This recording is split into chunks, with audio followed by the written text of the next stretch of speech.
Please to remember, the 5th of November, the gunpowder treason and plot.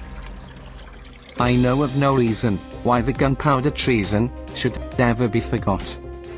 Guy Fawkes, it was his intent to blow up the king in Parliament. 70 barrels of powder below, to prove old England's overthrow. By God's providence he was clutched. Who are you? With a dark lantern and burning match. Holla boys, let the bells ring. Holla boys, God save the king.